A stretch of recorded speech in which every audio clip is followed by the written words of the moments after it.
And welcome. Hello and happy GFNY Day 2021, everybody. We have so much to talk about today. Like the Florida promo that you just saw, we'll be talking about that a little bit later on. But first, did you have a great ride? Did you have a great run? I can't believe I'm asking that. Hit us in the comments. Tell us how you did today, what you did today, or if you want to come on here live, just hit us in the comments or hit me on Chris Geiser on Facebook Messenger, and we'll try and get you on the air. So today, we have a more lengthy show than we had for the third Sunday in May. Stay for a lot, stay for a little. Whatever you do, kick back and let it be all about your GFNY experience. We talked to all of the organizers that we have for the races leading up to the last half of 2021 and then even into 2022. And we have some great highlights for you on what you need to do to have a great experience in those races. For the in-depth interviews that we have, we'll be replaying those on Daily Coffee throughout the next few weeks. So if you feel like you missed something, don't worry, we'll make it up and you can always refer back to this later. We have some great live guests. Lydia and Uli are here. Jill Patterson is here. Nelson Vales is here. Wow. So best of all, you're here. So welcome. Coming up next, we're going to talk to Lydia and Uli about all things going on GFNY right now and right after this quick hit, because this is one of the things that we're going to be talking to them about.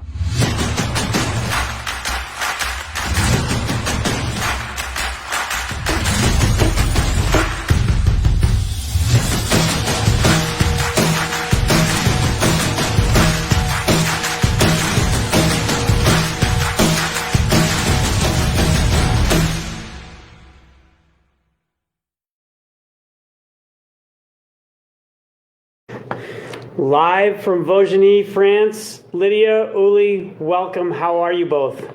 Hi, Chris. How are you doing? How are you? Hi, everybody. You just made the trip from sort of right there that we were just looking at, the Strade Bianche in Tuscany, to Vaugeny, France, because I can't believe it's a week away. The Alps Vaugeny camp is about to start next Sunday. Is that right? Yes, that's right. It's happening. We have a week of camp, and then we have the second race in Vaugeny already this year with Col de la Croix de Fer and Glandon, and it's going to be amazing. Awesome. Well, we're going to hear more from Cedric about all of the races that we have coming up in France. But I have to say, I went and I did a count. We've got 9 races coming up to close out 2021. 9. So for the both of you, after the last 18 months, how does that feel to have 9 races to close out this year going into 2022 strong? So exciting. We're so happy to get back to racing, to enjoy the atmosphere of everyone being at the start lines, doing the sport we love around other people, and getting back to it and having the life experiences that we all love to have. It's not like we stopped completely since the pandemic started. We did have races, but it was so on and off, and like a third of the races only happened, and they happened in like a restricted manner. So not everybody who wants to come was able to come, was allowed to come.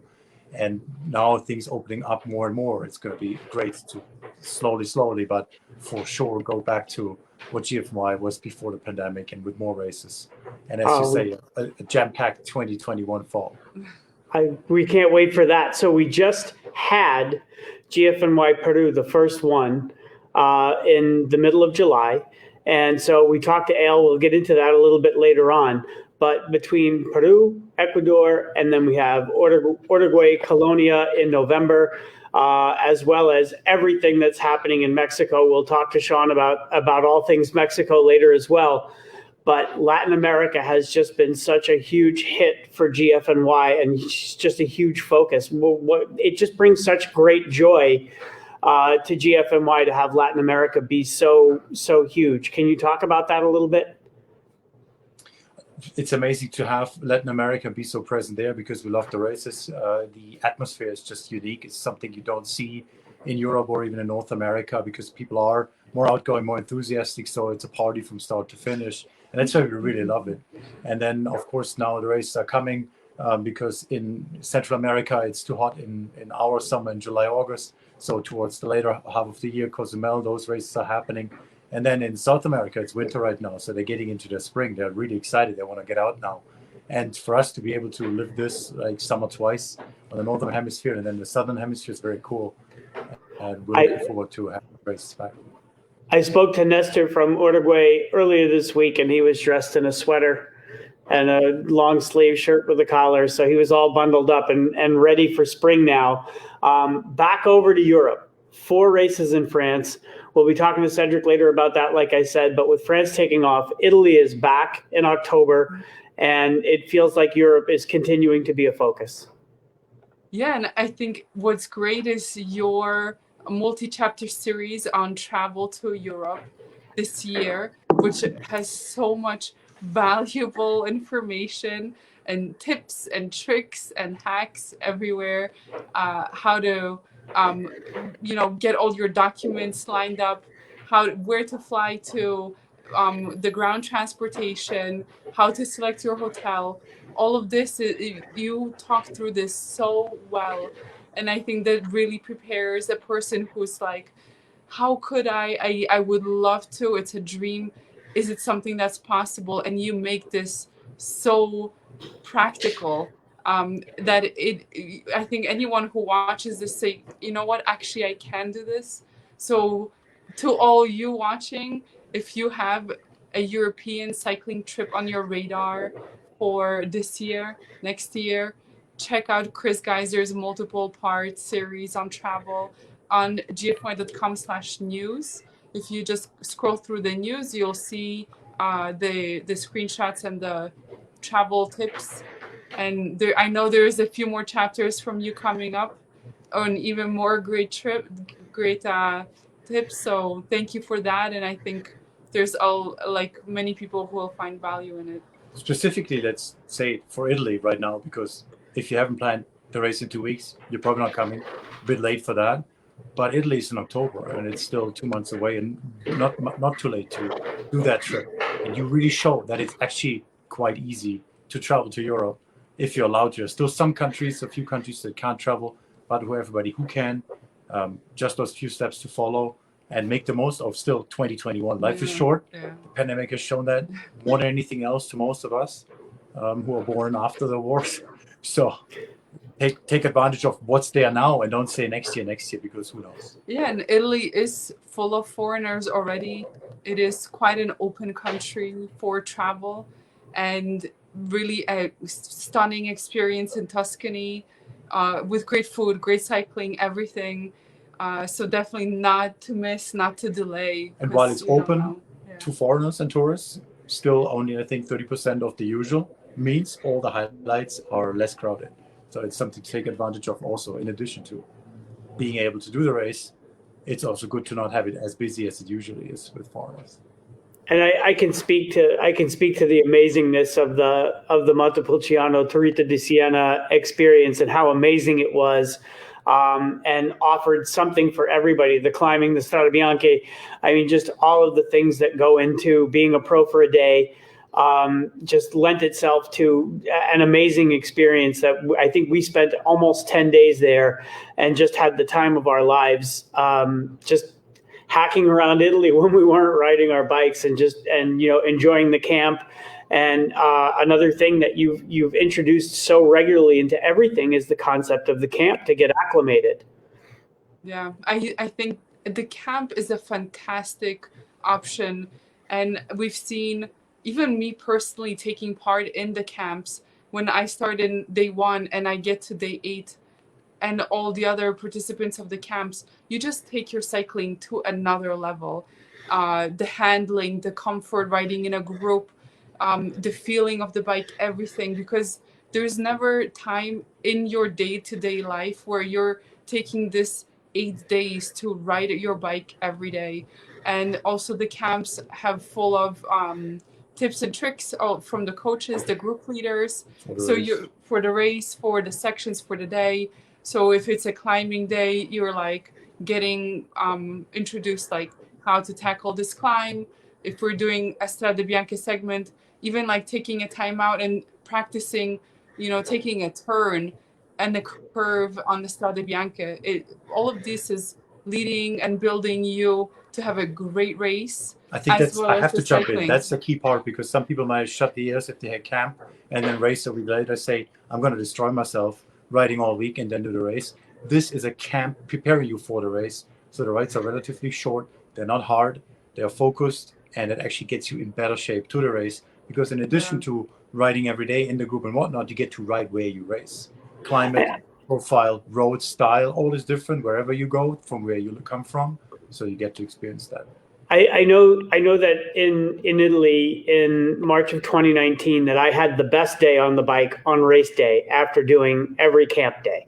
Yeah. I think we only took the Tuesday off because it got a little windy, and so we all went to Florence instead. But yeah, and I think that's the other element of this is the camp is about the cycling every day, but you're cycling in the morning and the afternoons are free for you, whether you want to visit a bike shop and, check out what are the latest gear that the bike shop has for sale, or actually get some maintenance for your bike, or take tourism activities. just You're put not up the legs and take it easy because Exactly. usually you're working and when you cycle, you have to run to the next thing. And now you're on cycling vacation where you don't have to run anywhere. You can just take a nap. and at my age, I do love my naps. I can tell you that. Of So course.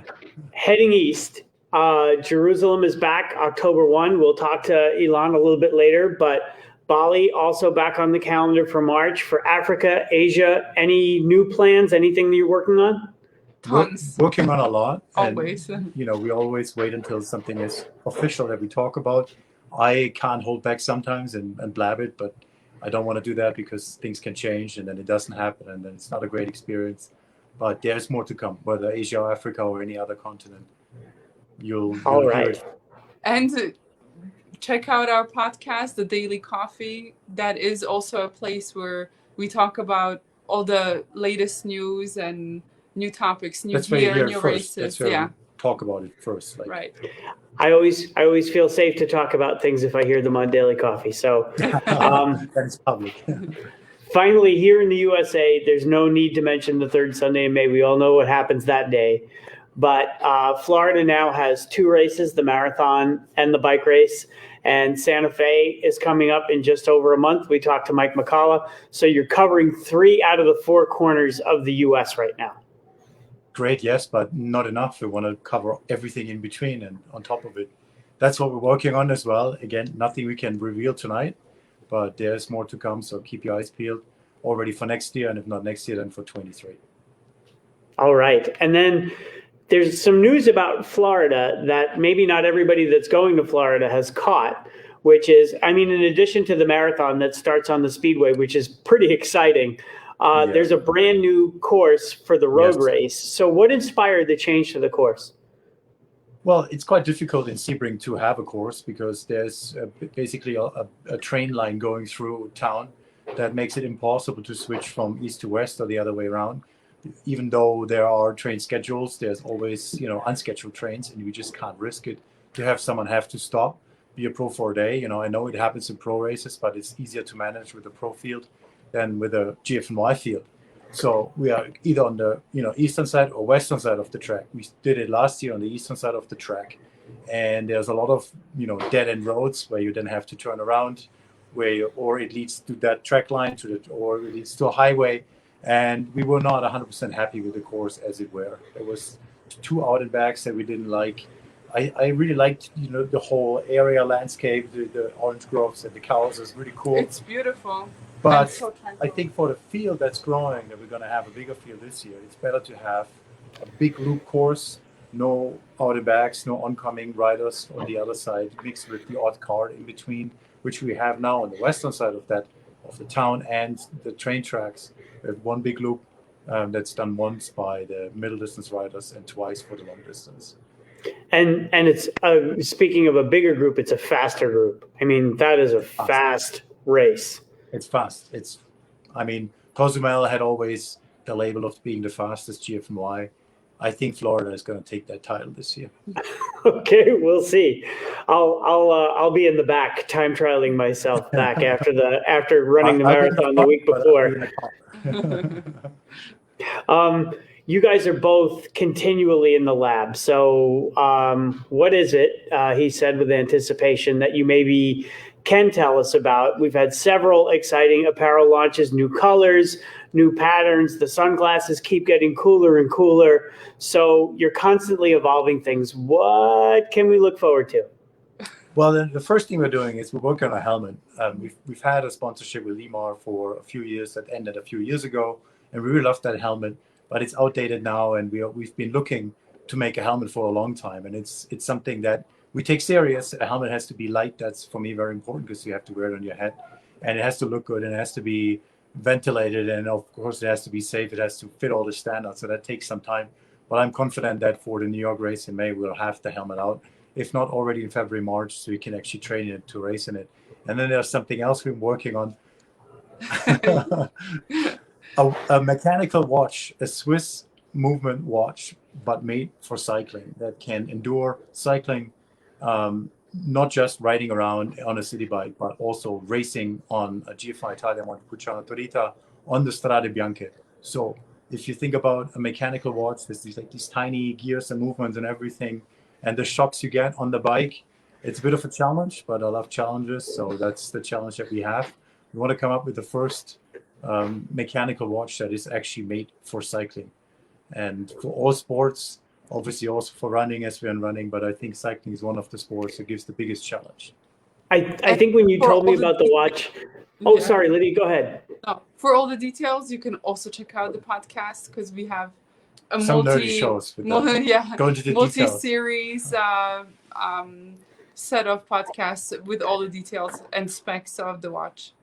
I remember, and when you told me about the watch in France, I remember thinking that this is exactly the level of detail that just says GFNY to it, right? that you could build a watch from scratch. That's just a GFNY thing.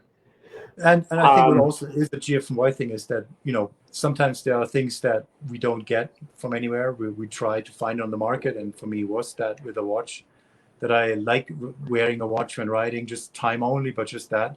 And I didn't find something that I really liked. There was always something missing. And I said, well, let's do it ourselves, as we usually do, as with the sunglasses, where we didn't find anything on the market we really liked.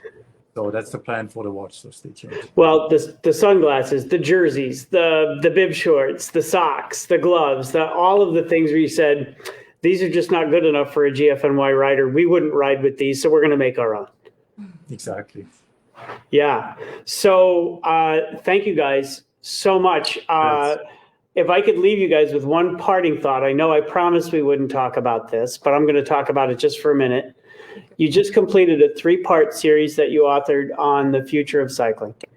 And if you haven't read those articles, I would urge that if you're someone who follows pro cycling, someone who follows Gran Fondo, if someone who understands the Gran Fondo format, that you take a look at those.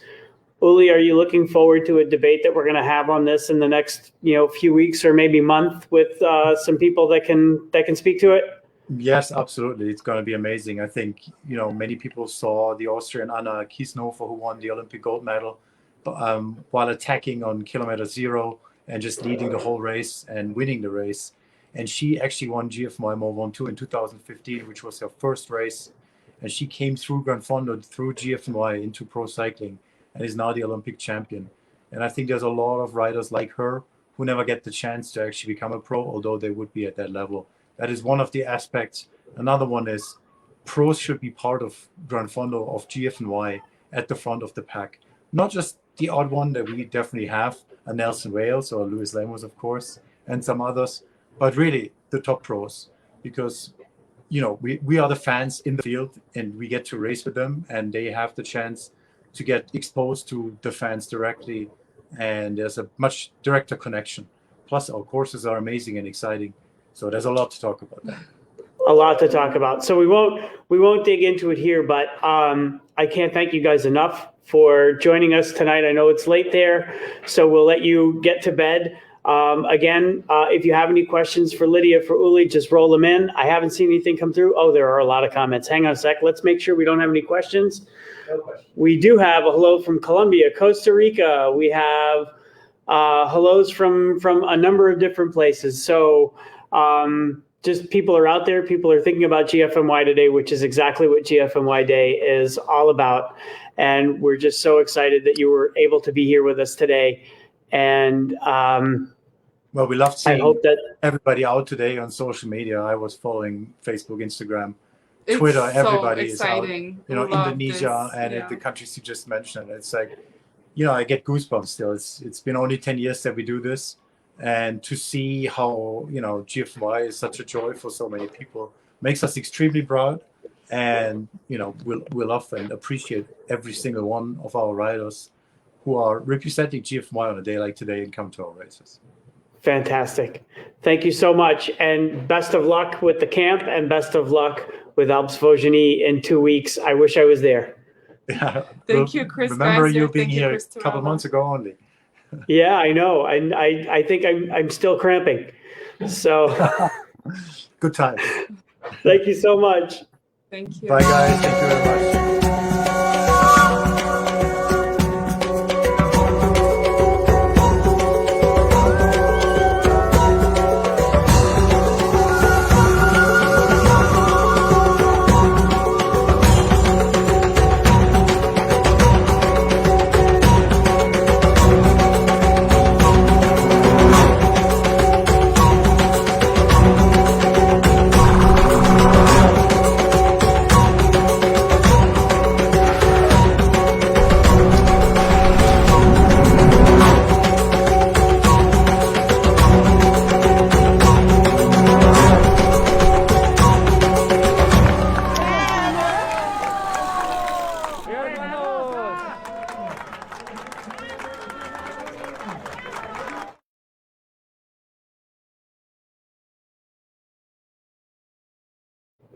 So that was the highlight reel for GFNY Peru that just happened July 11th of this year.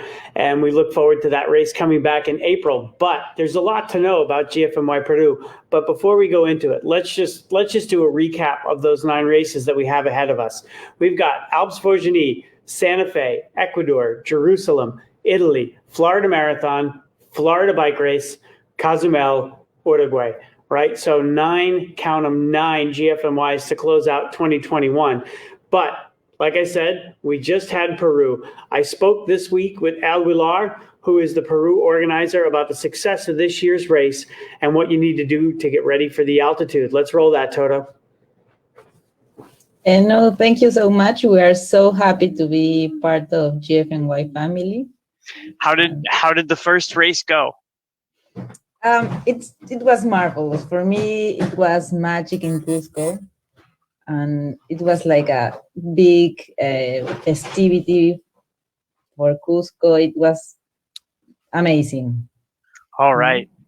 The course, Luis Lemus from GFNY Grupo said that this was one of the toughest courses that he ever did, in one of the most beautiful places he ever did a tough course. Tell us about what the course is actually like.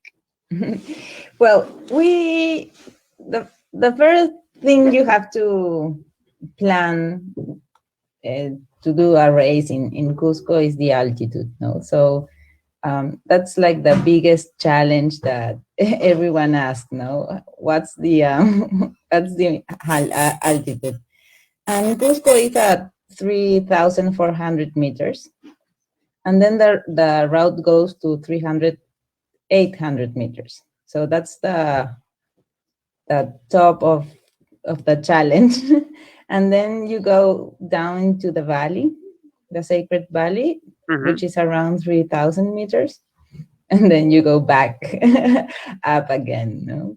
And it's a 24-kilometer climb once you come out of the valley, which is a serious climb. It is. But we consider that route also because it's really good for you go through the main archaeological sites around Cusco. So it's really motivating. So it's not like a boring circuit. It's like you go up and you see, wow, Puca Pucara, wow, Sacsayhuaman, and then you go down to the valley and you see the Urubamba River. And then at the 8th station, it's like Pisac, and you go 30 kilometers more and you see this Piquillacta Valley. So it's this wall, amazing build. No? So we in another conversation about GFNY Jerusalem, we were talking about just how historic a place that is, goes back thousands and thousands of years. And this is another just amazingly historic place that goes back thousands and thousands of years. Was that part of the motivation for having the race in Cusco? Yes, it was. We believe that sports and the culture, it's really important. It has to be together, and it's really stimulating to be there. So that's the main reason why we built that course. So the Peru race will be moving back to April 2022 next year, which will introduce, maybe some different weather, bring a vest, maybe some different opportunities to plan or make your trip special. But you'll want to get ahead of that. We're going to talk more about the altitude acclimation in the Santa Fe section, but it's definitely for Peru something that you need to pay attention to. We're going to talk to Ale about a little bit more about what the altitude acclimation is like there in Cusco. Roll it, Toto. So in April, Mm-hmm. it will be back to its normal time of year for the race, right? And you're working on other races in Peru that you can't talk about yet. So GFNY really catching on there in Peru. No, we love the brand. We think that GFNY has the values of every cyclist and every sportman. And it's really about being a pro for a day and all the organization based on that. And we are really enchanted with the brand. We wanted to stay here, and we want to grow the sport, no? So we're talking about both Jerusalem and Peru today, and both of those places are historic areas that go back thousands of years. And so in the town, outside of the town of Cusco, is Machu Picchu, which is normally at capacity tourist traffic, but right now is at about half of that. What they're seeing, though, is that those things are booking up. So according to Al, it's time to get that trip planned and get things booked so that you don't miss the opportunity to see Machu Picchu. Let's roll that, Toto. First of all, you need to be open to the culture. This is like a cross-cultural culture because you have so many different peoples in Cusco. Now Cusco is like an international city, and everything is mixed up with the Peruvian culinary experience. So first of all, you have to get a good hotel. It's important to have a good night's sleep. No, in GFNY we were talking with the principal hotels in Cusco to have so you can be really comfortable. Not all the hotels permit the bikes in the room, so that's part of the organization negotiation with the hotels. And that's the first thing. Then check out the best places for food. You have so many, and you have from Peruvian to Chinese to it's everything. It's really French. I have a French restaurant there, which I love. I go every time. And then prepare for the race. Focus on the race. No, see the course. And then if you have a few more days, visit the places. Go to Machu Picchu. We are now working with an agency, so you can book your tour there. Oh, fantastic. Yes. And what else? It is really important to book now. Why? Cusco normally receives 5,000 people a day. Wow. No? Yeah. Well, now we are at 2,500. We're at 50% of what was Cusco before the pandemic. Okay. But that means that on the next months, everything is going to be reactivated. Mm-hmm. So everything is going to be booked. No. All right. So that's the first thing. Is you're planning to come to GFNY Peru, book your hotel, book your tour, because everything now is about we call it aforo. It's like the maximum amount of people you can Have enough days? capacity. Yeah. Capacity, Okay. yes. That's great. Okay. Well, Al, thank you so much for spending some time with us. I know I'm looking forward to getting to Peru next year to do this wonderful race. I think I have some fitness preparation to do to be ready for it. Yes, it's a race you So- need to be prepared. Yeah. Thank you so much, and have a great GFNY day. Thank you. Thank you. Bye-bye. Bye.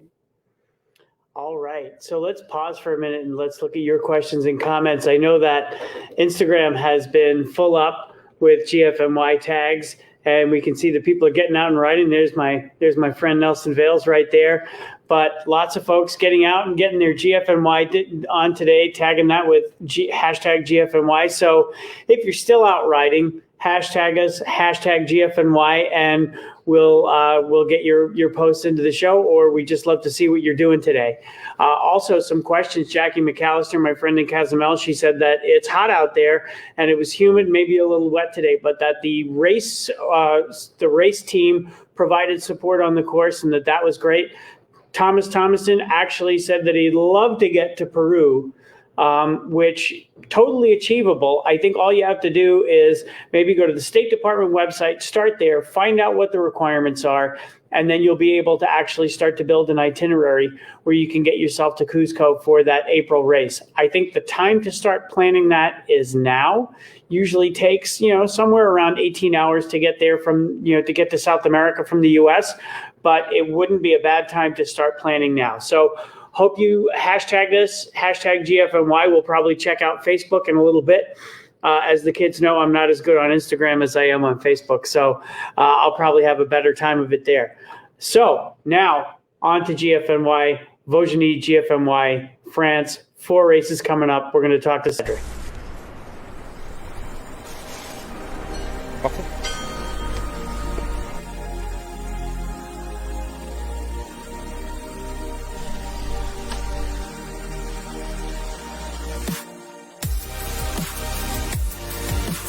Donc ici va se situer au kilomètre 21 le premier ravitaillement et aussi le point de retour pour le parcours moyen. Vous allez faire demi-tour pour rejoindre Vaujany et au niveau du grand parcours, c'est parti pour aller jusqu'au sommet de la Croix de Fer.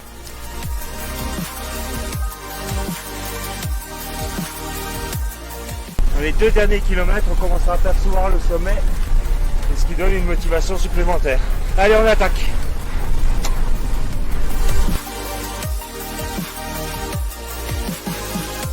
Et après 25 km de montée, nous voici au sommet du col de la Croix de Fer. Donc c'est votre premier défi de la journée.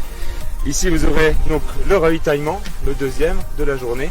Et vous pouvez ensuite attaquer la descente direction Saint-Jean-de-Maurienne, la vallée, pour attaquer le deuxième défi qui sera le col du Grand. Allez, c'est parti! La première partie est relativement roulante, relativement facile, avant d'arriver au village et d'avoir la deuxième partie qui sera une autre histoire. Allez, on se retrouve là-haut.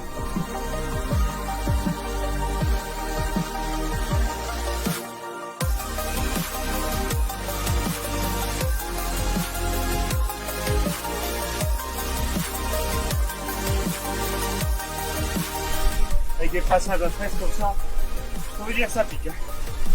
Allez, on est presque au bout.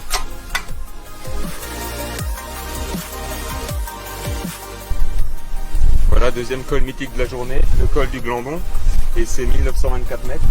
Col très difficile, surtout sur la fin, les 3 derniers kilomètres. On va vraiment falloir regarder sous la pédale pour finir notre mission. Le ravitaillement ici aurait bien mérité. Ensuite, vous enfilez un coup de vent, la longue descente jusqu'au pied de Vaujany, et dernier défi de la journée, rejoindre l'arrivée avec les 5 km de la montée vers Vaujany. Allez, on se retrouve en bas.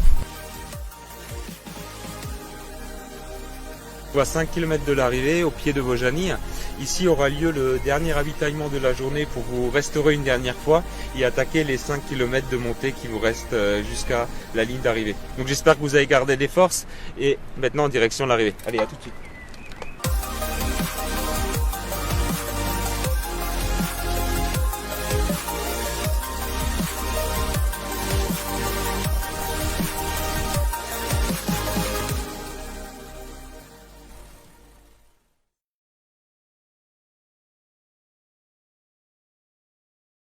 Off mute. by the last time I did that climb, that last climb that Cedric just showed in that video, I had actually come to love that climb, and it didn't take me as long, or it wasn't as difficult as it was the first 2 times that I did it. But boy, what a special place Vaujany is. I love watching that video. Even though I didn't get to do the Col de Croix de Fer while I was there, I was actually able to drive it with hashtag hardest working man in show business, Machi. And we had coffee right where Cedric showed the summit of Col de Croix de la Fer, the climb of the Cross of Iron. Anyway, so many amazing bucket list climbs there in Vaujany. And so I got together this week with Cedric Haas, the race director for GFNY France, and we talked about all 4 of the races, as well as his home in the Alsace region, where Grand Ballon will be in July of next year. So, pour français, nous avons la même chose à la Facebook GFNY page. So, without further ado, let's start to get into the interview that we had with Cedric Haas about Alpes Vaujany. Let's roll it, Toto. Oh, welcome, Cedric. Happy GFNY Welcome. Day. Yes. Let's talk about what's coming in GFNY France. First, Vaujany, the 29th of August. The course is difficult but very rewarding. Yes. Donc, his first course is becoming in the end of August. Donc, the second edition from GFNY Alpes Vaujany with the beautiful passes. Le Col de la Croix de Fer, le Col du Glandon is a beautiful route on the mythic Tour de France, mythic cyclist. It's a good goal for you end of this summer. And I'm very happy to see all you cyclists in this beautiful place, in Vaujany. And I can tell you it is a beautiful place. So tell us about there will be a camp for Alpes Vaujany. What should riders expect in the camp? Yes, donc the camp is a week before the race. It started Sunday. On all the week, you can make the beautiful climb all around Vaujany. We make together Galibier, Alpe d'Huez, Croix de Fer, the same of the course. And the camp is very adapted for the race Sunday. Donc the principle is very simple. All the morning you ride together. You have assistance with the car, follow the cyclist. Et c'est just for all the cyclists make a clean, make a good pedaling for the race. And it's not for you become not tired for the race Sunday. It's very, very cool. It's just for make the beautiful climbing all around Vaujany. I think with the Galibier, Alpe d'Huez, and a good surprise is coming. Acclimate and put the climbing in the legs, as we say, yes. Right? So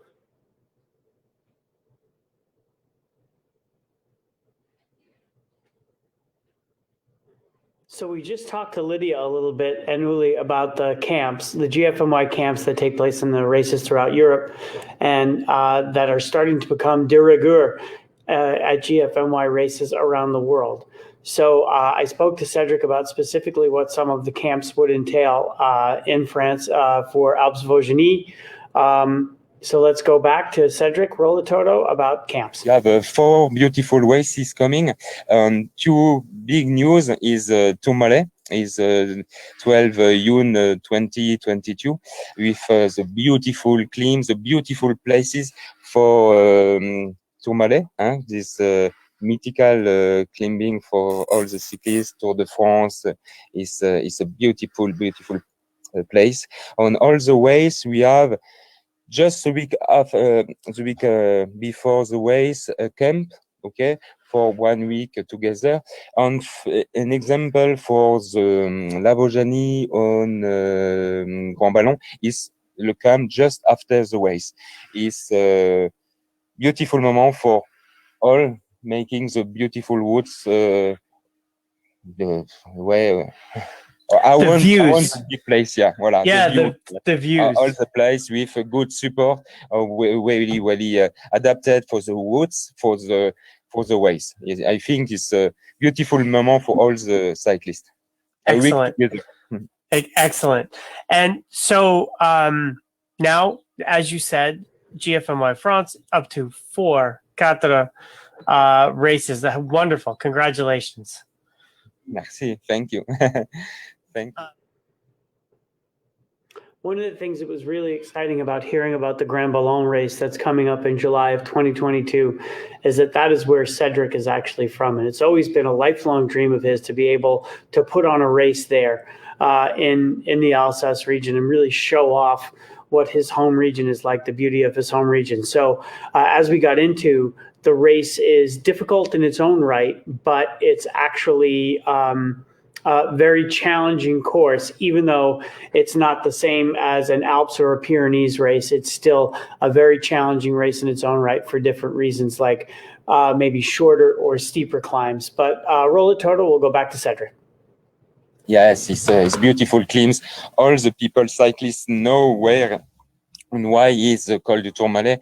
You have a beautiful climbs. The Pyrenees is different of the Alps, with a magnificent statue on the end of the climbing of the top of Tourmalet. Is a good place for cyclists. It's mythical.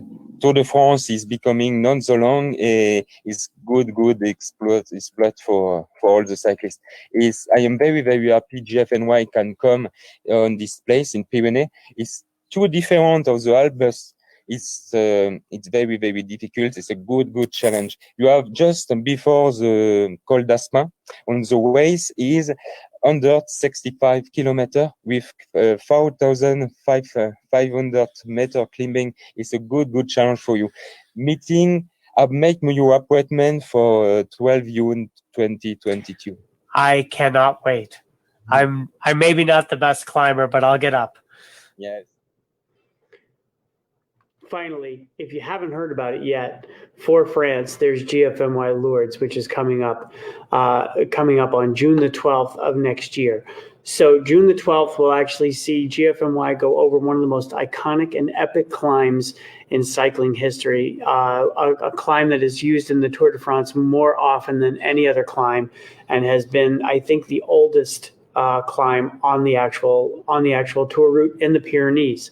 So they actually just changed the route to make it more challenging, to make the route longer, and to actually add more climbing, which is pretty exciting. But the Tourmalet is one of the most exciting climbs in cycling, and Cedric and I got into a conversation about that. Roll it, please, Toto. We don't have that clip. Oh, we don't have that clip. Okay. So anyway, you can actually hear more about the Lourdes from Cedric on Daily Coffee, and we'll get back to that. So moving on, let's actually talk about what else we have going on social media. I've just been searching the GFNY hashtag on Facebook. You can see that Zenaida has gotten her GFNY ride on. Nelson, of course, who is up next. Paul Kellner is out there. Alex Ostroy talking about Anna Kiesenhofer. He was at the GFNY Mont Ventoux. I actually only came in 4 hours behind Anna Kiesenhofer in that race, so yay me. GFNY Cozumel had a big day today. Jenny is out there, and we have Zulkarnain is out there in Malaysia. Mirko is in Italy, started his GFNY day early. So many people are getting their GFNY on. There's Clara Gordon, Jackie McAllister in the group ride in Cozumel. And so it's been a celebration of GFNY that's been going on since about 5 o'clock Eastern time last night, which was morning time in Indonesia. I don't know if you remember, but we went live at that time just so that we could say hello to our folks in the East. And there you have it. So any questions or comments that you might have for either Nelson Vales or for Jill Patterson, just send them through the comments or let us know what you're thinking. But we're going to take a pause right now, and I'm going to bring in Nelson Vales, Olympic medalist. And there he is. Nelson, can you hear me?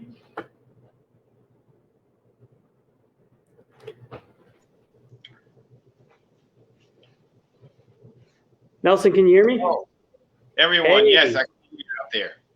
All right, Nelson, what have you been up to? It's a happy GFNY day to you. What have you been up to? Oh man.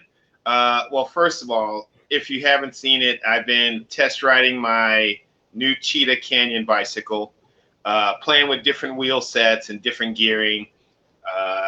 At 60 years old, I'm trying to use every little knowledge and advantage I can have to get around these GFNY events. But let's talk about Santa Fe, Florida, and Cozumel, because So, those are are all three of those on your calendar? Sorry, no, are all three on your calendar? all three are on my calendar. All right. So tell me how you planned your calendar out this year. So since the inaugural GFNY Santa Fe, I've been working with Michael and his organization to try to bring more of the surrounding states to come join us, people within a driving range of Santa Fe. So we've been working with those obstacles. There was a great hotel that I stayed at last year. I think you remember, you picked me up there. It's like a bed and breakfast without the breakfast, but really nice and cozy. And I think it's very cost effective. So there's a bunch of hotels right there around Main Street, blocks away from the bike shop, which we will host all of our little course kind of rides from the bike store. And the goal and the plan is to have lunch for all the cyclists at the bicycle shop in the parking lot upon our return. Maybe some type of barbecue and more family oriented, so that way if he or she is riding, he or she with family can hang out, do Main Street, walk around the tourist areas. When we return, we can all have lunch, coffee at the bike shop there in the parking lot. There's a lot of shaded areas there. Plus, you have to get used to the altitude. So I'm trying to think of every little thing we can do for me to acclimate coming from sea level. Awesome. And then Florida a month later. Thank you about that. So get this. I received a letter from Lydia that Florida is a go, and I will be hosting evening get-together meet and greets along with training rides at packet pickup areas. If you haven't seen the video from last year, the inaugural race, look it up on nelsonvales.com and or just my YouTube channel. Go to Nelson Vales on the YouTube channel. You'll see the GFNY Florida event. I had a great time. I talk about how we have fun surrounded around the race itself. So there's so much to do with the training rides and the things downtown to do along with the bike race. And I've learned that the course has changed, so it's safer. If you saw in the video, there's a little sketchy where the groups are coming and going, and that was like within a 4-8 minute period. So if that can be eliminated for a little bit more safety, I think it's going to be great. But I think they're doing a great job in Florida. I look forward to staying at the end at the lakes and hosting a lot of little meet and greets. So those that are considering Florida, the end at the lakes, and there's other hotels right next door to that property, but there's plenty of space, and the hotel, along with myself, plan on doing a nice big fun event, because we did it right around post-COVID last year, and we didn't get a chance to come together as well as we can do it this year. So it's going to be bigger and better along with the course. And you're right, Florida is fast. It is fast enough for speed work. For anyone that can pedal their gear without pushing their gear, you can sit on and get sucked along. I will use a 53-14 this year round. All right. And then last but not least, Cozumel this year for you. Cozumel. Oh, man. Okay, for all the folks that are listening, I had to close my eyes on this one because I did the inaugural event, but it's been on the bucket list again on how to do GFNY and have fun. And if anyone have not done Cozumel, you have to go. Do your research. There are large planes that fly directly on the island. You don't have to go through Cancun. You can get directly on the island from Houston, Miami with your bike. I'm staying at the Hotel Presidente. The first time we got together, great party for all the guests.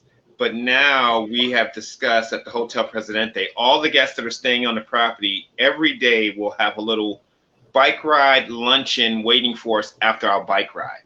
So there'll be 2 days, one with just a little training ride along the course around the island. The second day will be the Ride with the Pro days, which will introduce a jersey, and we invite everyone to try to dress the same as being a pro for the day. So we'll wear the pink jerseys for the training ride day. But the Hotel Presidente is going to roll out the red carpet for all the guests at that property. Even if you're staying at a different property, come on over and join us. All the rides are going to leave from their driveway. And you have to see the water where you can see 20 meters down and just play in the ocean. If you saw our Mazatlan video that I teamed up with Ethan Cruz, it's going to be bigger and better in Cozumel. So bring your partner, come along, prepare to have fun, and then race your bike. That's what Cozumel is all about. The island is only so yay big, so we can do it all in a couple of days and do it all over again in a couple of days, and then race our bikes and have fun, especially with the water sports. Awesome. Well, we've got some folks that have said, hello, Nelly, what's up? So people are asking what's up with the cheetah. So we're so glad to have you today. Anything else you want to tell us about your race calendar or where you're headed this year or anything you got on your mind? Well, speaking of racing, okay, let's get real. I've embraced the fact that I'm a retired professional, so I'm racing on knowledge, not as much as physical ability. So I've been watching my heart rate. I've been monitoring my diet. I do take medication because I did have congestive heart failure. And we recognized that a couple of GFNYs ago that I did a DNF, and I just didn't feel good that day. So I turned around and cut the course and went back to the hotel. And that's when I was diagnosed then. That was a couple of GFNY years ago. But now I embrace the fact that I can ride with the fit ones, stay in as long as I can. And next you know, I'm in group 1, group 2, group 3, group 4. Now I'm taking pictures, having a great time, enjoying my fitness, but at the same time, still posting a time. So I encourage people not to be afraid of the race part, but go within your Strava limits and have fun. And we all post a time, and then we go out to dinner and talk about it. Right on. Nelson, I cannot thank you enough for joining us. Thank you for being with us today. I hope you had a great GFNY day. And I will see you in Santa Fe and Florida. Probably not Cozumel, unfortunately, because I will be at my race limit at that point. Understood. And for those listeners, this week, NelsonVales.com will be updated, focusing on both Cozumel and Santa Fe. And basically, it's going to take you to the website, but help you with guessing and navigating your way through where to stay, how to get there, what's going to happen, because we've done it before. So we know we fly in Albuquerque and we get a rental car, a cost-effective rental car, and you drive to Santa Fe, park it, and be good to get to the restaurants. Florida, the same thing. I suggest if you can get into Tampa, it's a lot easier than the busy Orlando, same drive, but get into Tampa, rent an inexpensive rental car that's going to handle your bicycle and equipment, drive to the end at the lakes, park it, and we'll only use your car to go out to eat, but we'll ride to registration, we'll ride around town. GFNY in Mexico, Cozumel, once you land, you taxi to the hotel, you kick back, relax, and it's all right there on the property. Hashtag cool GFNY. Yes. All right. Nelson Vales, the incomparable Olympic medalist. We love you. Thank you so much for being here. Thank you.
Well, we just heard from Nelson Vales that he will be in Santa Fe on September 19th, as will I and many of our other GFNY Peloton that are really excited about tackling this course.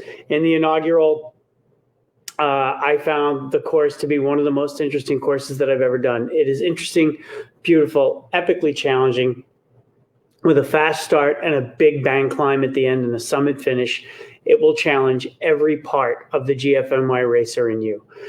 So Mike McCullough from GFNY Santa Fe that Nelson mentioned, he and I had a conversation about what's great about Santa Fe and about what's great about the course. Let's roll it, Toto. Remember the first time that you and I went out and we drove the course in January of 2019, that that New Mexico is unfairly overlooked as with the term big sky, that it's just sort of given to Montana. Tell me a little bit more about how New Mexico is really that big sky country.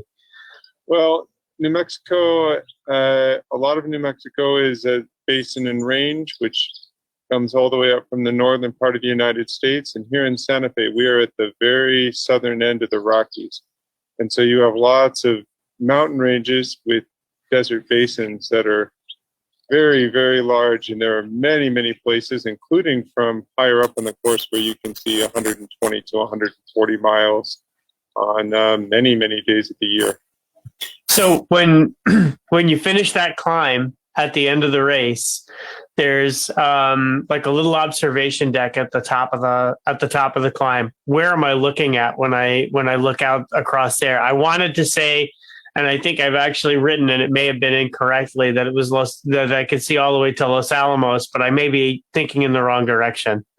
Well, you can see Los Alamos, and that's actually not so far away on the horizon compared to some of the other things you're seeing. You can see all the way into the Navajo Nation to Mount Taylor, which is about 100 miles away as the crow flies. You can see Albuquerque, the Sandias, and past that. So it's a big view. It's very typical of New Mexico. So at the end of the race, about the point that the medium side of the race actually ends, is the climb to Ski Santa Fe. And this is a not to be taken lightly 22 kilometer, about 13, 14 mile climb that's got, a couple of downs, but it's mostly up and one section that's really, really difficult. But not so difficult that, a reasonably good rider can't make it if you just take your time, control your effort, and understand that you're going to put out fewer watts at that altitude. So Mike's got some really good advice on how to plan that and how to make sure that you can do that effort without it being too difficult on you. Let's roll that, Toto. Every climb is different. This climb starts with a steep ramp, and then it's actually pretty gradual for the next 3 miles. You have a short downhill, and then you go up a canyon, and it's very gradual in the canyon. It's definitely climbing, but it's not too difficult. And then the section, as you get close to Hyde State Park, through Hyde State Park, and a little bit after it is the most difficult part of the climb. It's a tiny bit more than halfway up the climb. And once you get past that, you've really done the hardest part of the race, but you still have about 1,100 feet of climbing left. So you're not done, but once you make it through the wall, you're really on the home stretch. It may seem like you're winding through those trees for a long time, but you're going to make it to the finish.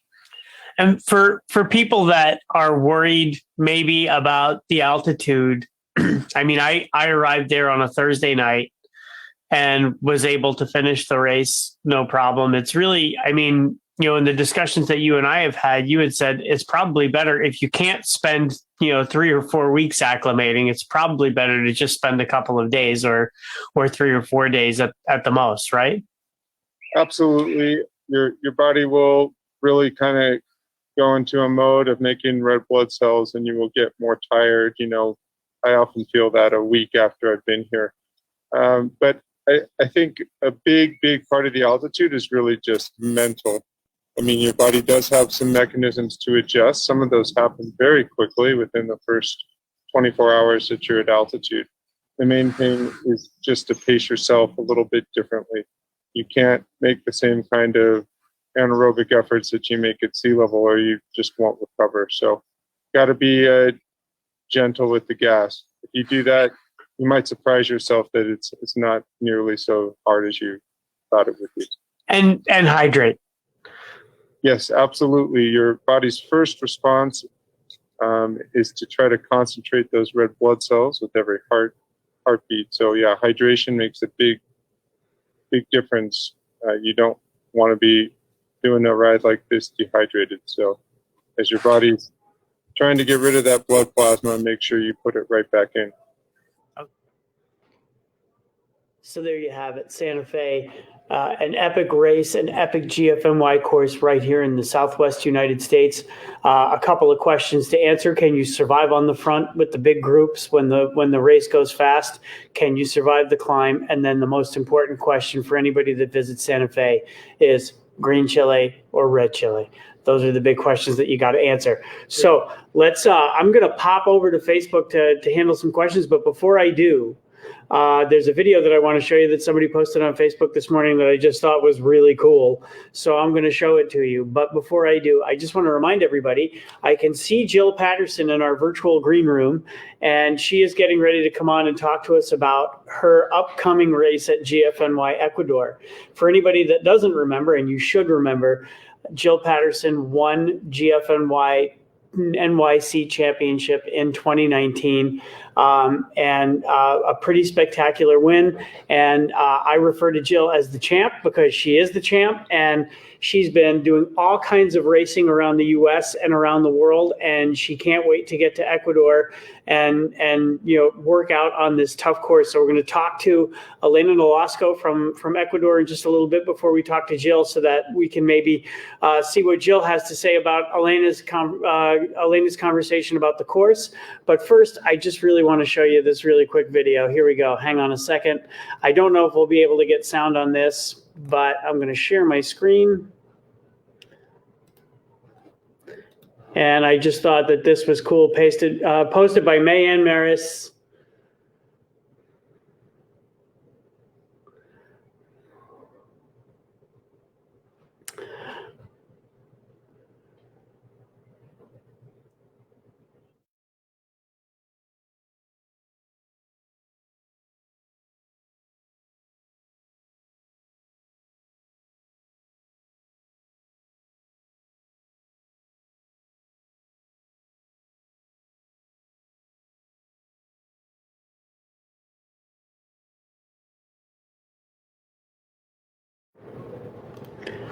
Just a great video, I thought, from Marianne Maris, who was the women's champion in the Philippines. So thank you so much for sending that in and posting that up. Okay, so we are off to look at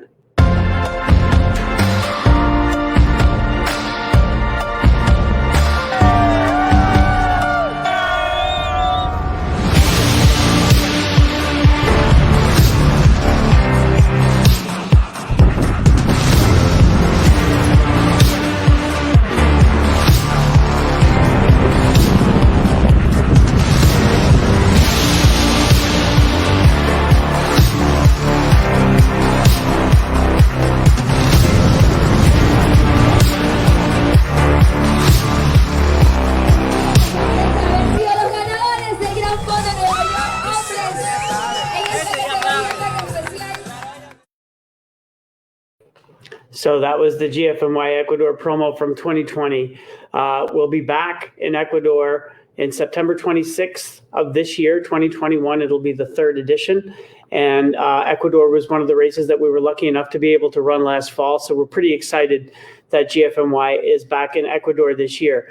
I actually got a chance to talk to Elena Nolasco, who is the organizer for GFNY Ecuador this week, and she is really excited about the upcoming race. She's made a few changes to the course.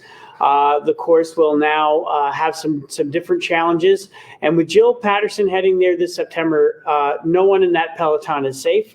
So we'll be talking to the champ right after we show this conversation that we had with Elena about the course there in Ecuador, and also about some of the cycling culture that is just starting to emerge. Let's roll it, Tota. Yeah, well, first of all, that this is a great race. obviously has all the GFNY standards, so you know you're going to be safe. So all the roads are going to be closed. We completely close the roads. Wow. It's not only controlled, but completely closed. Fantastic. You will have a big party at the coming, but also you will find some great riders along the way with you, because as I said, there's a big amount of locals, and we're known to be really it's really warm and really kind people. So it's a really party over there. And also you can win, if you want to, the calm or the king of the mountain or the queen of the mountain. We do have that, which is also a good incentive for people to come and give your best at that time. And finally, that also it's not only about the race, but the place is amazing, and you can do a lot from here. So if you come, you can have a lot of wind sports and sea sports, water sports, and also you can get to have amazing food. So that's a good thing. It's really cheap for tourists. It's really cheap, and also you can find all the information at Ecuador.gfny.com, so that you can see what hotels we have available. Rates are really cheap, and you can enjoy it. One of the things that's really exciting about being a part of GFNY is watching cycling culture emerge in different places. Watching cycling really take off in Ecuador. As I talked to Elena, she talked to us about how big the group rides there are getting, how much everybody is into it, how many road bikes there are on the road compared to a few years ago. You can actually see that there are athletes from Ecuador that are now competing at the highest levels of cycling. And so Ecuador has really landed as a cycling culture. I probably, right in concert with the way that all of Latin America has been, a huge part of cycling culture for so long. So it's just so great to see these beautiful, wonderful places that GFNY can go to, like Ecuador, where you can go whale watching when you're not on the bike, or do all kinds of things that you're so close to the Pacific Ocean. It's the last stop on the way to the Galapagos Islands right there in Manta. And so Elena told us a little bit about how the cycling culture is really coming up there in Manta. You see, before, I think, last 5 years, road cycling has become a thing. I mean, when I say a thing, I'm meaning all people, everybody wants to join for road cycling. Before that, this country was mainly focused on mountain bike, cross country, and some free rider style. Maybe, I don't know if you know, but also on the Olympics Games, we achieved the 5th place in mountain bike, in free ride style. So people do practice a lot of that BMX, but also I think from around 2017, 18 to here, a lot of people started liking road bike too. And that started, you can see now on the roads, big groups of riders. And also, I don't mean to pride or brag about ourselves, but the race have GFNY Ecuador have helped a lot, bring in a lot of the culture, because we organize these group rides every Sunday, and we get 250 riders, and we these groups that we organize, we do across all the country. So a couple of weeks we went to Ibarra, and then headed to a place called Pablo Arenas, where our champion trains to. So we did one of the epics climb that it's amazing, and we had 250 riders.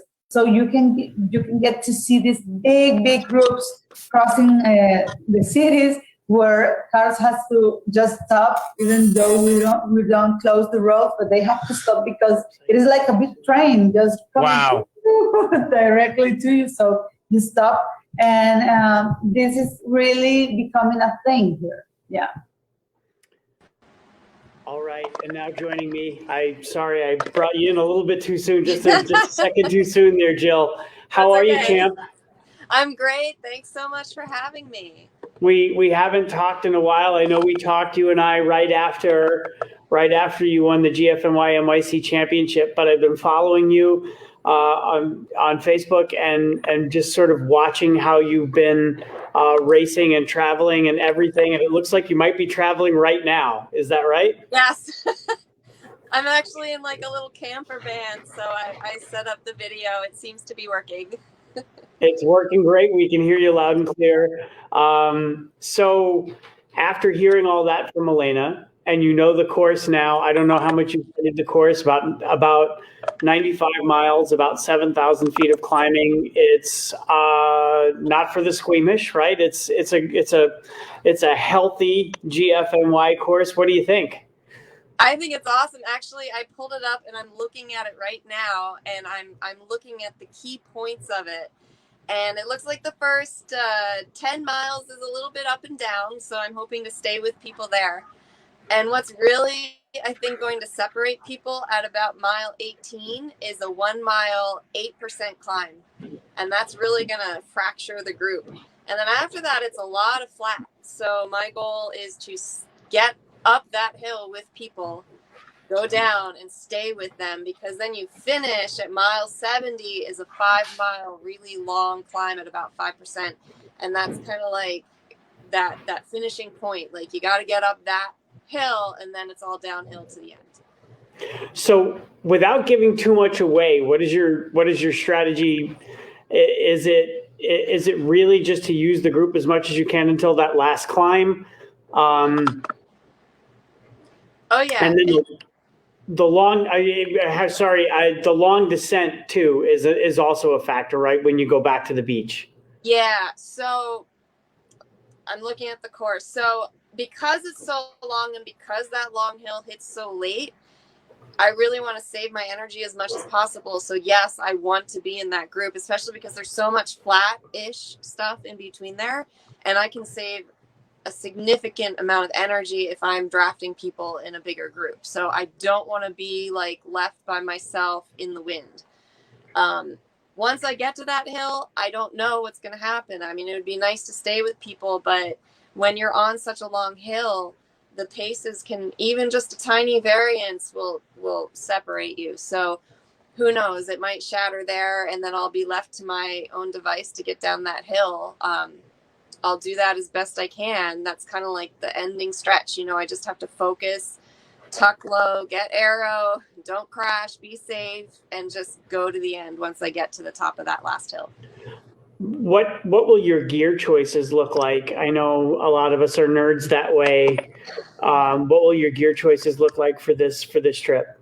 So I was thinking about my equipment. I think I'm going to bring kind of a mixture of a climbing and aero bike. Like I'm going to have a lightweight climbing bike, but I'm going to put on aero wheel set. So I'll kind of get the best of both worlds. And that's what I've been racing on for a while, and it seems to do well. I have a compact crank, and then in the back I have 11/28. So I'll just probably stick with that by default.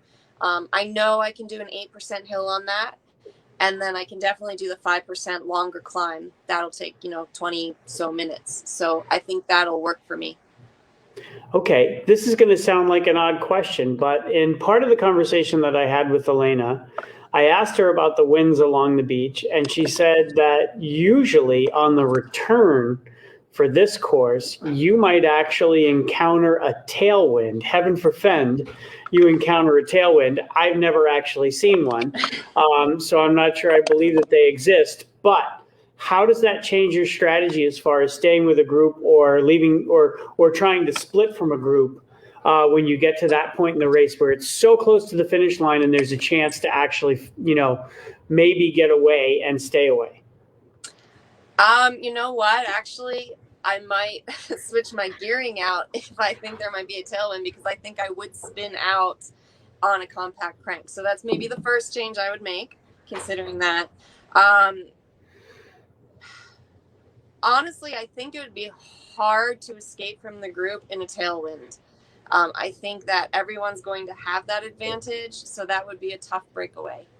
For me, it really depends what other women I'm around. If there are other women, I think I would just have to kind of see how they're doing and then maybe hope for another little breakaway, because I doubt I could establish one myself. So as an elite athlete, how do you kind of talk yourself into it as you hit, let's say, the base of that 5 mile climb? How do you talk yourself into what you know you have to do? Well, actually, the talking starts way before that base of the climb. Like, I'm prepping, I'm thinking about it maybe 15, 20 minutes before I get there. I might take a gel. I'm really trying to save my energy at that point because I know what's going to hit. And then when I get to that hill, I am going to try to stay with people as long as I can. But if it's above that limit, I will drop off on purpose because I don't want to burn myself up. So I do know my limits. I will be riding with power, so I kind of know what I can do on a 5 mile climb at 5%. I sort of know the power I could put out theoretically. I'll be watching my heart rate because that can vary a lot. You know, if I'm tired, maybe I can't put out the power I'd normally be able to, but heart rate tells you a lot. So, and then I just, I've been practicing long hill climbs. I'm very good at just steady focus, 20, 30 minutes, get up it.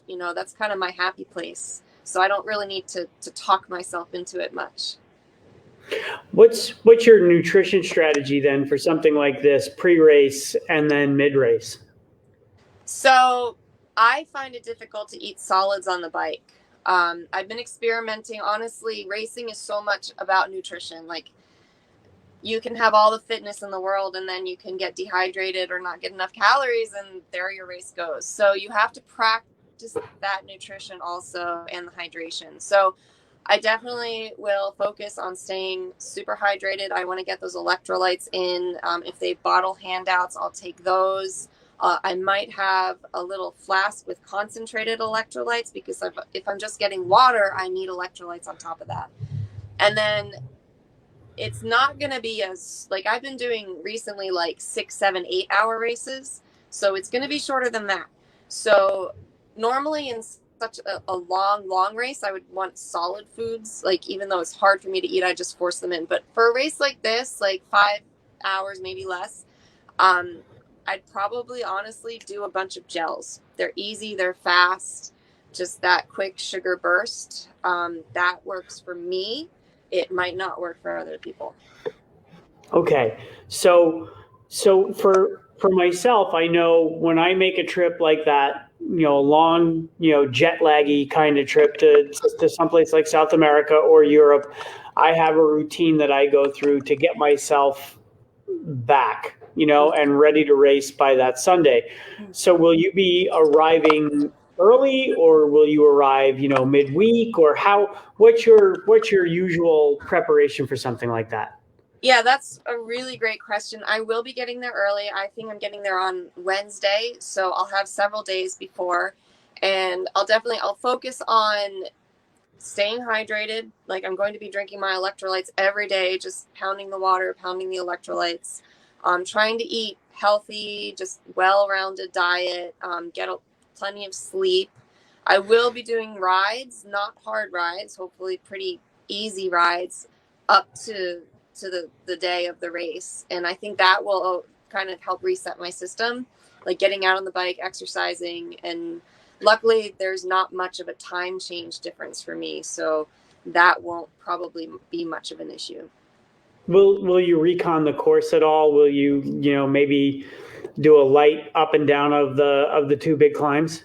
Yes, definitely the shorter 8% climb, the mile. I definitely want to recon that. And I would probably want to recon the first 10 miles or 15 because that's like a key. You know, you want to stay with people, and it does look like it has punchy stuff. And if it goes through towns, I want to know all the turns and things like that. And then for sure, that longer climb, I would love to recon that. Of course, I'm not going to like go as hard as I can, but I just want to see sort of how the grade is. Is it steady? Is it undulating? And then that downhill too would probably be good to check. Okay. So with all the longer racing that we've been seeing that you did, right? You did that massive 200K gravel race recently. With all of that, I'd have to say that you're in race shape right now. Yeah, for distance, I'm definitely in race shape. Honestly, because I was doing a lot of these really long gravel rides, I was riding like a lot of kind of endurance, like very low intensity, because you don't want to bring the intensity up in the race like that. So I had actually for like 2 months really hadn't been training intensity, and so that sort of dropped, and I lost that. And it's only been in the past 2 weeks or so that I've started training that again, and it's coming back, and I'm overlaying that on top of this great base. So I think the combination of having like just a great endurance base from all the endurance racing, and then now tuning up that above threshold intensity work, like it will come together in perfect timing for Ecuador. And it's so interesting for the type of racer that I have the perception that you are, and you can please kick me if you don't think that this is true. But it seems that, you know, courses like the GFNY NYC course, that makes me think that this Ecuador course is perfectly suited for you. What other GFNY courses have you looked at that you thought, yeah, I can maybe do some damage on that one? Honestly, like any with long climbs. The New Mexico one actually was very tempting. I remember I learned about it a couple of years ago, and I was like, oh, I want to do that because it has that one really long climb.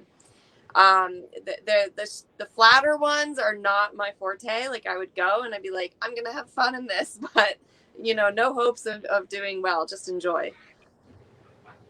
Okay, so what do you think might be next on your GFNY calendar, depending on how Ecuador goes? I really hope to go to Italy. That would be amazing. And honestly, I'm going to, now that COVID sort of opened up, you know, and things are running, I hadn't been thinking much about it, but Ecuador kind of opened the door. And now and with Italy too, I'm just like, oh, wow, I can do these Gran Fondos again. And so I'm really excited to just sort of see what's out there. And honestly, I would love to go to any and all. The Israel one, I don't know if that's still even running, but that would be a dream to go to that one. October 1st, actually. So actually, it's funny you should mention, because that's where this show is going next. Oh, wow.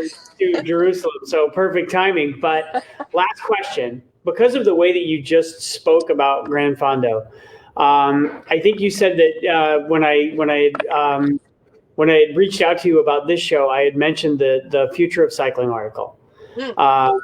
And I wonder if you'd given any thought around those concepts, and if you had anything, you know, just brief that you wanted to share with us about what your perception of that was. Oh yeah, for sure. You know, I think the article just mentioned how there's a disconnect between the pro teams and Gran Fondos. And I would definitely agree with that. Like I would say I'm actually riding at a pro level, but I'm sort of invisible to pro teams because they are unaware, or they just don't follow Gran Fondos. So I do think it's a fantastic way for them to seek out talent, and especially for those longer races, the hillier races, the stage races, you know, like European racing. So and plus I think pro teams are moving more towards, you know, not just road racing. Like they're open to gravel, they're open to different forums. So I think this is a really good time for them to start exploring Gran Fondos and tapping into that, because I think there's a huge market there. I really do. And probably a huge you know, composition of talent that is being overlooked, like you know, like yourself, right? So because we all know what a great racer you are, now we need the pros to know what a great racer you are. So Jill Patterson, I cannot thank you enough for joining us today. Please be well. Best of luck to you in Ecuador. I will be rooting for you. And like I said earlier, I don't think anybody in that peloton is safe with you on that course. Well, thank you so much. This is awesome. I had a great time. I'm so glad you were here. Thank you. Thanks. Bye. Bye.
Hashtag GFNY fall season. We are ready to enter the fall, right? We've just been talking about the progression from Alpes Vaugeny at the end of August to Santa Fe to Ecuador. And now on October 1st, we will have GFNY Jerusalem back. One of the world's most historic cities. We're all full of historic cities today on GFNY Day, Machu Picchu, Cusco, and Jerusalem. So we got a chance to talk to Ilan Zaviv, the organizer of GFNY Jerusalem, and he was able to tell us some great things about what it's like to race in one of the world's most historic cities. Let's roll it, Toto. Cool. Well, it got started initially by knowing Sean, that directs the races in Cozumel. You know, I mean, he has family members in Israel, and he brought up the idea. The idea came along. We brought the idea to the municipality in 2017. They were like, let's see. 2 weeks before the end of the budget year closure, they told us, guys, we have 2 weeks to come up with a budget for this race and make it happen. So we presented a budget, we got an okay, and April 2018 was the first year. On the second year, it was the largest cycling race in Israel with people from over 23 different countries around the world. We had close to 1,700 riders. And this year, we're looking for about 1,800 riders. Wow. Mostly Israelis because of COVID. There's still restrictions for foreigners, which I hope are going to be waived off, I think about August 18th. Some of them are going to be waived off. Right now, the status of COVID in Israel is that if you're not vaccinated in Israel, you have to come to a 7-day quarantine and you need to have 2 PCR checks, one upon your arrival and another one 5 days after. So I guess probably 95% of the people are going to be Israelis, unless people are going to decide last minute to join the race.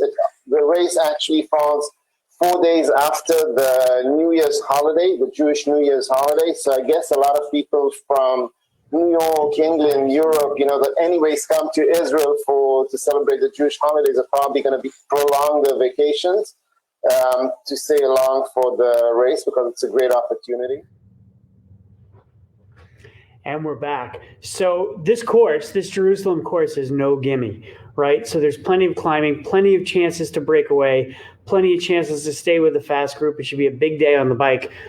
Just ask Jill Patterson. She is chomping at the bit to get to this race. So let's see how she does in Ecuador.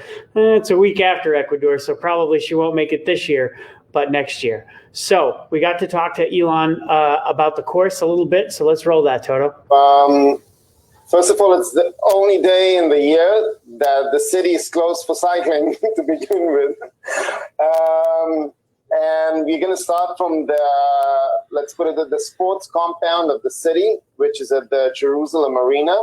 And we're going to cycle about 21 kilometers within the city streets. The route is going to initiate by riding along Hebron Way, which is the old ancient way for people to travel from Jerusalem to Bethlehem and Hebron. So we're going to travel that route. We're going to make a ride along that route for a beautiful view over the entire old city of Jerusalem. It's called the British Mandate Observatory. From there, we're going to continue riding along Mount Zion and along the old city walls. Which is all in the eastern part of the city. And then we're going to start cutting out west and going through some of the nicest neighborhoods of Jerusalem. Jerusalem overall is now flat. It's either you go up or down. There's nothing flat about Jerusalem. So you're going to continue riding towards the government compound, the museum district, Israel Museum, which is probably in the top 10 in the world, for museums. We're going to go downhill from the museum. We're going to descend towards some of the newer neighborhoods, and we're going to exit the city towards from Enkarem. Enkarem is a well-known neighborhood in Israel, in Jerusalem. It's the birthplace of John the Baptist, the fourth most important place for Christianity. So this, it's a very picturesque, let's say, village-type neighborhood. Narrow roads, churches with golden domes, and beautiful places around. And that's basically the part of the race that rides in the city. Let me already continue and explain the rest of it. Oh, sure. Please go ahead. Cool. So from there, we're going to exit towards Judean Hills. I think the first portion of the road is one of Israel's nicest or most scenic roads. It's called the 386. It takes you all the way from Ein Karem to Judea Hills, the first settlements in Judea Hills. It's about 14.5 kilometers long. Towards the end, you have a small climb. And basically from there, you cruise downhill all the way to Machasia, which is the back road circling, let's say, the Judean Hills. You make a U-turn over there and all the way back to Ein Karem. It's a loop of about, I would say, 38 kilometers. So you have a chance to recover as you descend, and you have a chance to, and then you have to reserve your powers when you go uphill. And one of the most iconic hills and climbs in Jerusalem area, which is called the Nesarim. It's a 5-kilometer climb. It's not so steep, and well, there's a full guide of how to make it happen twice. When you finish that climb, basically, I can say you almost finished the race because it's all downhill from there to the Judea Hills, and you get to you enter Jerusalem through a tunnel. It's the longest cycling tunnel in Israel. It's 2.1 kilometers.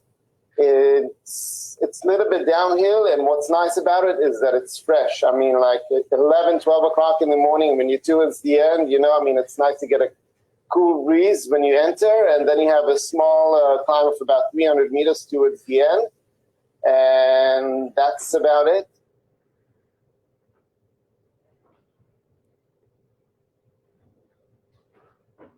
There were group rides everywhere today. There were group rides in Florida, Santa Fe, New York. There were group rides all over Mexico. There were group rides in Ecuador. There were group rides all over South America. There were group rides in France. There was a group ride in Belgium today. There was a group ride in Portugal that I saw today. There were group riders everywhere. And so maybe not everybody's on social, but I know that our social coordinator, Matthias Van Aken, had the ambassador team busy saying hello to everybody here for GFNY Day. So let's just go around and check out who the ambassadors are for GFNY sunglasses and GFNY races around.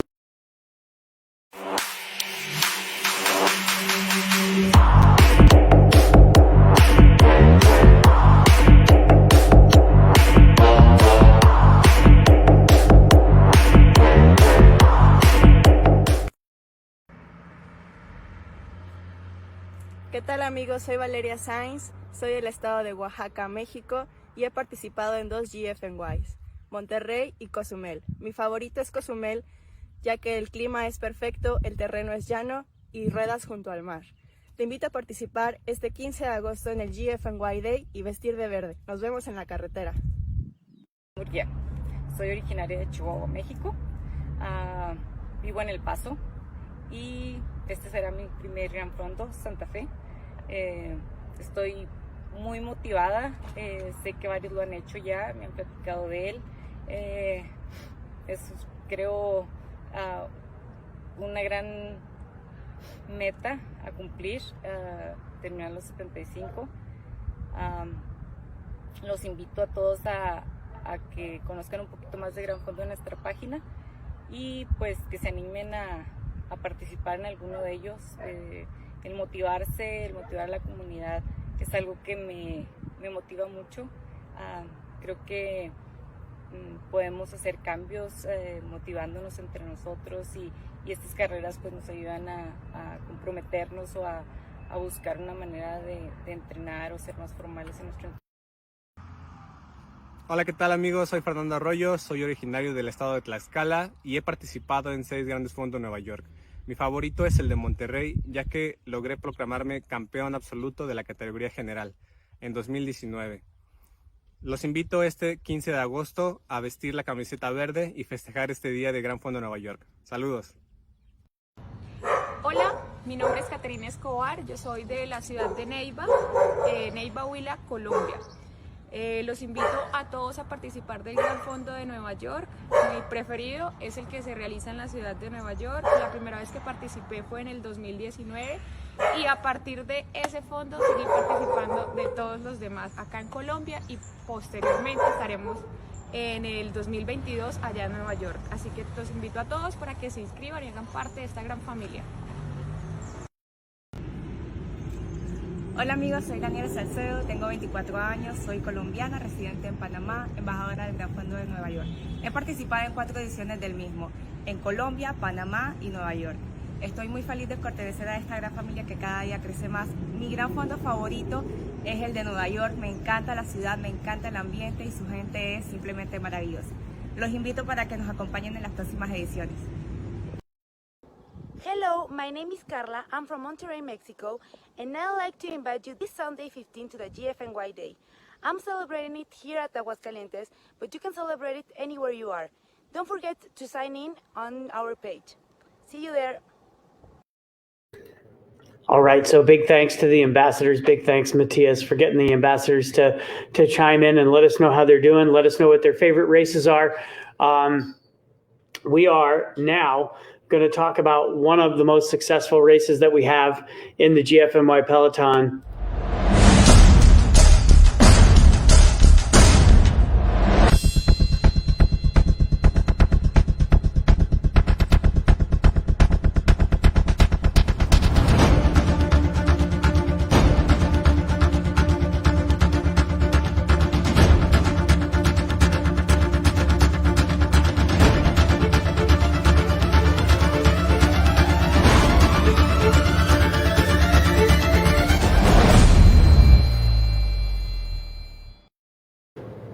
My good friend Sean Gadd has been successfully creating new GFNY experiences all over Mexico, and this year and last year, next year will be no exceptions. With success in Mazatlan back in May and eyes on Huatulco, the man with the plan in Cozumel is ready to bring some new magic to one of GFNY's popular races. Let's roll it, Toto.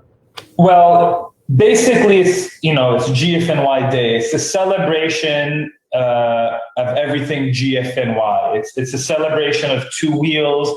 It's a celebration of the freedom of two wheels. It's a celebration of what cycling makes you feel, how it makes you feel on two wheels.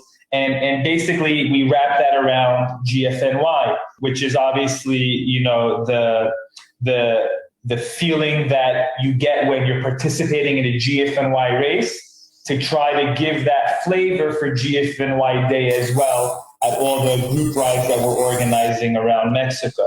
So basically, we're forming group rides. Group leaders will be the ones who are organizing it all around Mexico. Obviously, we're going to have in Cozumel one. We're going to have also this year in Mexico City, in Mazatlan, Monterrey, and even in Aguascalientes with Luis Limos. Each city will have a group leader, probably two group leaders. So we're going to divide them from the A and B category, basically from elite riders or advanced riders to medium riders, and basically go with them and enjoy the ride. All of us are going to ride where this is not a race. This is just all of us getting together, enjoying the road, enjoying the views, maybe have a few segments in between where we do little sprints or whatever for fun and give some prizes away on that segment. Pit stops, obviously, with food and drinks and basically enjoying the views of that pit stop as well. Cozumel, we're going to stop, obviously, on the other side of the island. It's called the place called Coconuts, which is a beautiful view. Fresh coconuts there, obviously, also. Enjoy that. Mexico City, we're organizing a great ride with some nice climbs. Monterrey most likely will be in Huasteca. Luis, I don't know Aguascalientes very well, but I know Luis has that covered with an amazing route over there. And getting everyone together. Everyone puts on their GFNY jerseys, their GFNY sunglasses, all their GFNY gear that they have, and goes out, rides, has fun. Organizers are going to be there as well. So if you have any questions you want to ask us, we're very open. We want to hear all your questions. We want to help everyone as well, since we're going to be there and physically in front of everyone. And enjoy it. Enjoy riding. Enjoy the sweat. Enjoy the pain at the same time. Make it a little bit challenging, but at the same time, just fun for everyone and to get everyone together. So GFNY Mexico powering a huge GFNY day. But in talking to Sean, he's been talking to me about how hard they've been working to make Cozumel even more special. I know that this is a race that myself and my producer Toto and our good friend Tom Nickham actually got down there and did in 2018, and we've been dying to get back ever since. It was a special place, a special race, and a special day on the bike, preceded and followed by special days off the bike. And they've been working to make it even greater. So let's see what Sean has to say about that. Let's roll it, Toto. For us, it's going to be a busy race, that's for sure. We're already over 2,000 riders registered, and wow. It doesn't look like it's slowing down either. Last year, which was an interesting year for us, obviously, we had around almost 3,000 people registered and 2,300 people showed up, which is wild considering everything. A lot of people still showed up. This year, everyone's registering, and I guess everyone's showing up because there has been no cancellations. And it's impressive because everyone wants to enjoy themselves. Mexico is the perfect backdrop for that type of enjoyment. It's the end of the season, per se, for a lot of people. And it's a great vacation destination. It's an island setting where any other time of year, it's Cozumel. But that week of GFNY Cozumel, the island, basically it's the GFNY island. I was about to say that. I mean, talk about be a pro for a day. The island shuts down for GFNY in a good way. Yeah. I remember making those last few turns through the city back to the finish line and having kids on the street cheering for us as we made our way. And it was just such a great motivator to get to that finish line and to really just pour every last watt that I had left in my legs into those last, 1,500 meters. Yeah, when you have everyone cheering for you, it's like it brings out the adrenaline in your legs and makes you push whatever you have left in your body to the finish line. Yeah, I thought I was tired, but suddenly not so much. Yeah. Okay, Sean Gadd, anything else you want to leave us with about GFNY Mexico and what's coming up? I mean, we'll have a lot of new surprises. That's basically what I can say for now. We're really doing a lot more to enhance the race course experience. So you're going to see a lot more decorations on the course. We're adding, for example, in the aid stations this year, we're adding fresh coconuts in the aid stations, which will be a little bit tricky considering they're not small. But we're going to have professional coconut handlers, I guess you could say there, chopping the coconuts, opening them up for everyone. And that's really an amazing source of hydration for the race as well. So people will really appreciate that, I believe. All right. Let's get back to the social and let's see what everybody's been up to. My good friend Ken Williams and his wife Valerie, who is a GFNY running ambassador. Ken, a multi-time finisher of GFNY races. Looks like they've got something going on there today. LeBon Moore was at the group ride this morning when I arrived there this morning. You can see Jared giving the safety speech and make sure that you stay in your line and pass on the left and all of that good stuff. So Adrienne Carey, looks like she got out today. With a bunch of good folks out to New Jersey, and it looks like we had some action from Charlotte and Lago de Leguano, and Mario Monroy, Alto de las Arepa, I believe in Colombia, if I'm not mistaken. Hit me back in the comments if I'm right, but he's wearing the jersey for GFNY Sebring. Our good friend Paul Kellner. At the top of Alpine, I believe, Ethan Cruz, before the morning got started. You can see some GFNY club jerseys going on there, GFNY American flag jersey, and some GFNY new colors being worn by Hector Vinasco. And there's a handsome guy drinking coffee right there while we get ready for the big show. And so it looks like people got out, Sunny Reposo and Cape Cod, and we're probably ready to jump back into it. We've got more to talk about, especially with Florida and Uruguay. Those are the last two races of our day and the last two races of the year. Consequently, Cozumel and Uruguay taking place on that same November 7th day. So, but we have something new this year with the marathon. So let's get over to the marathon.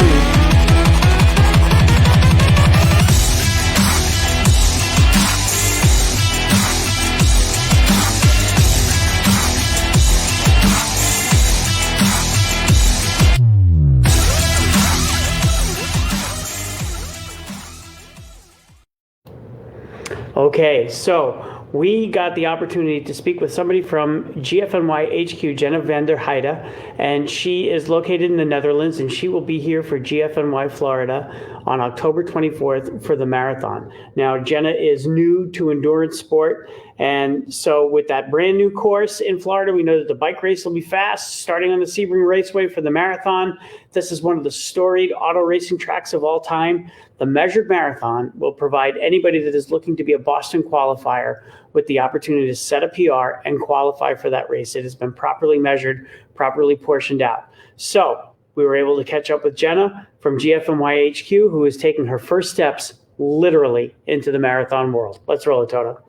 I just started training. I committed to this race very recently, I think 2 weeks ago or something. I was like, okay, let's do this. We still have enough time.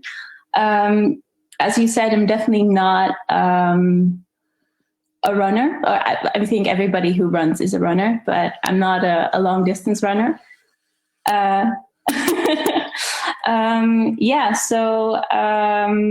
What I've been doing right now is just listening to my body, slowly ramping up the miles once a week.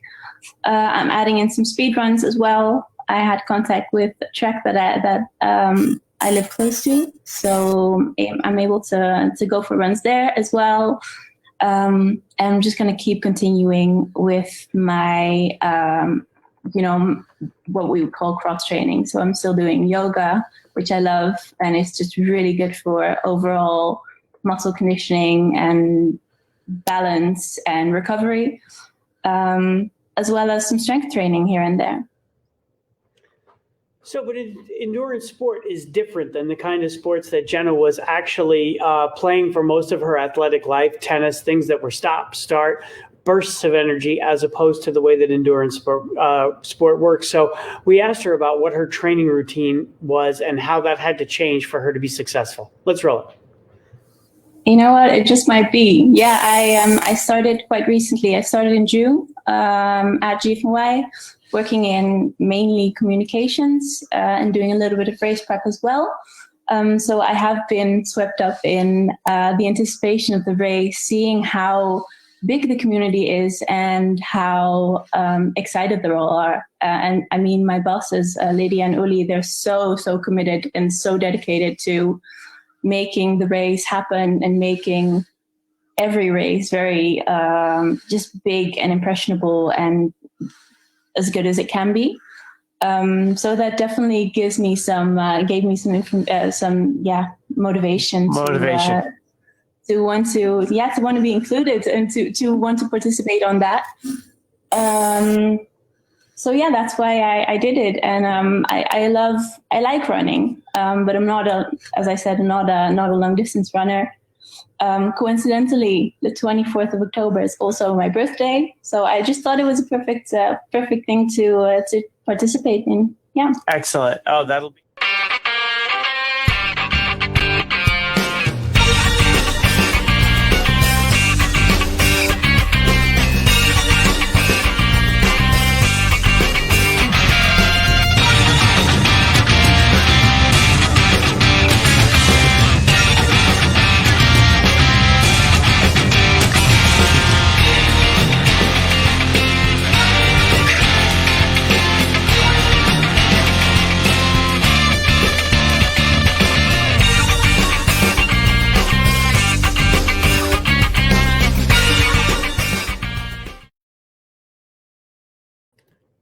So early in 2020, I was able to get to Uruguay for a few days to check out the lovely Punta del Este. It's my kind of place. Beach, climbing, everything. Nestor and Andres, the two organizers of GFNY Uruguay, both Colonia and Punta del Este, are two of the best hosts you could ask for. I was able to catch up with Nestor this week in the dead of their winter to talk about the race in Colonia in November. Colonia, a very historic place. Roll it, Toto. Feel the history. Walking down the streets, it's a very small town, but it's still the capital city of one of the sections in Uruguay. And also it is home for later flows of immigrants from Europe who came to work the land and made it like the capital country of dairy farm. It's dairy country, wine, olive oil. So it's a special place for many reasons, and it's right across the street from Buenos Aires. So I think it's very attractive for foreigners from other places to come to do the race, see this town, and also jump across and see Buenos Aires, one of the capital cities of the world. So this is a different course, right? So what everybody knows about the Uruguay Punta del Este course is long course, long climbs, right? So kind of course that's engineered for a person like me that can actually stick it out in something like that. This will be a faster kind of a Cozumel-ish, kind of a Sebring type of course where it'll be flatter with a little bit of rolling. Nestor tells us all about the course. Let's take it away, Toto. We wanted to select a course not as tough as Punta del Este, because Punta del Este is very tough, even though you couldn't ride it last time. But maybe you tried the course on your own, I don't know. it's a very tough course. So we wanted a different option. If we are going to have 2 races in a very small country, well, we better have very different races. Colonia is flat country, although there are a few climbs, but not very relevant, you know. And it's a course we want it to be a way in GFNY, a door, an incoming door for beginners or people who are thinking about it, but Punta del Este is too tough. So this, I think it should be a peloton race, because it looks like there's going to be large groups, and at least for a while, you know. No big climbs. The distance is not that long either. We changed it. Before we had a gravel section on the medium course, but then we decided to leave that for the future. This first time we keep it simple. It's one road up from Colonia to Carmelo, which is another beautiful town, and back. That's it. On the way, you have a few climbs, but like I said, not too high, not too difficult. We had such a great time creating this show for you today, and we look forward to seeing all of you on the road, riding your bikes, wearing a GFNY jersey, and making something epic happen as you get ready to be a pro for a day at any one of those GFNY races. Thank you so much for joining us, and please hit us up with questions and comments. Let us know if there's anything you'd like to cover in future shows. We hope that you had a great GFNY day. Please stay safe and healthy. Get out there and run. Get out there and ride. Thanks to everybody that made this show possible. Lydia, Uli, Matthias, Irving, Sarah, Jenna, Machi, everyone at HQ, as well as all of the organizers that we talked to today, all of the ambassadors, Nelson Vales, Jill Patterson, and last but not least, there he is on camera. You can see the back of his head, my good friend and producer, Chris Toto Torella. Ciao for now, and thanks so much for watching.